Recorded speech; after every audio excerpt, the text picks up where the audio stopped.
Good day sa inyo mga idol. Bali ngayong araw nga pala ay mag-assemble tayo nitong BMX. Yan mga idol, nakaredy na yung kanyang mga pyesa.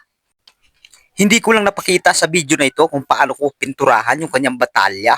Kasi nga busy nitong mga nakaraang araw. Dito mga idol ay sinimulan ko lang itakid ang kanyang gulong sa hulihan. Yan, sinasalpak ko na nga po pala yan gamit ang aking mahiwagang kamay. Diyan mga idol ay magtatakid na ako ng interior.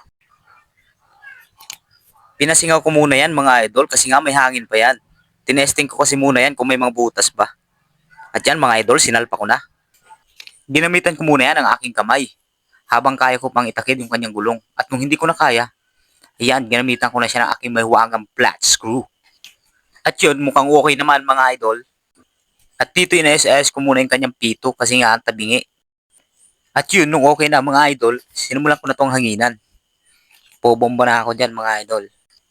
Hinanginan ko muna siya ng bahagya at i-check ko muna kung okay na ang lapat ng gulong sa rim. At mukhang okay naman kaya pinaikot ko na kung smooth ba at yun, smooth nga. At dyan ay nagdagdag na ako ng hangin. Todo bomba na naman ako nito. Yan, bomba ng bomba. Nakakahangos din ay. At yun, pinaikot ko ulit. Napaka-smooth talaga mga idol. Sinunod ko naman itong pang-unang rim. Bali, tinatakid ko na dyan yung gulong sa una. Kinuha ko na rin yung kanyang interior. Pinasingaw ko ulit kasi nga may hangin pa ito. At isasalpa ko na ito sa kanyang gulong. Excited na rin ako matapos dito sa binubuo nating BMX. Kasi naman talagang parang napakaganda nito mga idol. Pasensya na rin kayo dito sa shop ko kasi nga dito lang ako gumagawa sa bahay. Natapos ko na rin itakid itong gulong sa unahan. Yan, ina-SIS ko muna saka ko siya hahanginan. Bomba-bomba na naman. At dito tinesting ko muna kung maganda ba ang lapat ng gulong sa rim. At yun, okay naman. Napaka-smooth. At saka ko siya ulit hahanginan. At yun, bomba-bomba na naman. Talagang nakakahangos din ay. Nakakangalay din ang braso mga idol. Testing ulit kung smooth ba. Yun, napaka-smooth talaga.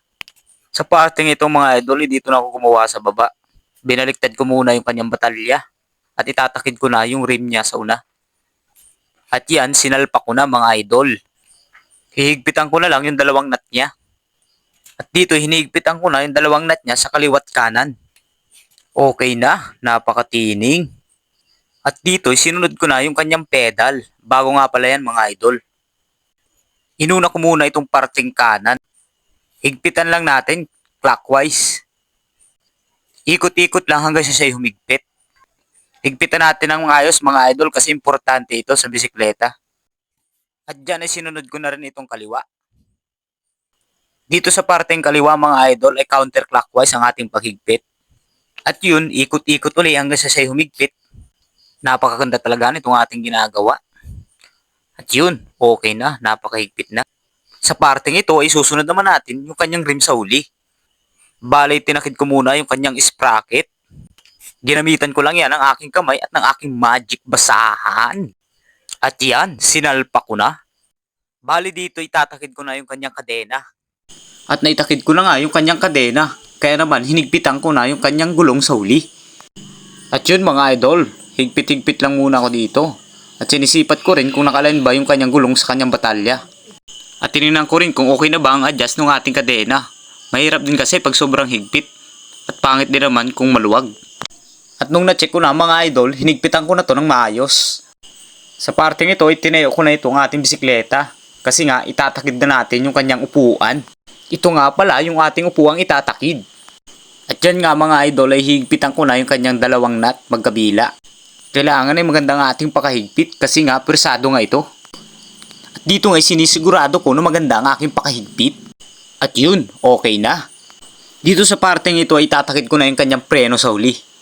Hinigpitan ko na yung nut, isang nut lang naman yan. Sinunod ko naman itong preno sa una. At hinigpitan ko na rin yung nut niya. At dito sa part na ito mga idol ay tinakid ko na yung kanyang brake lever sa parteng kanan.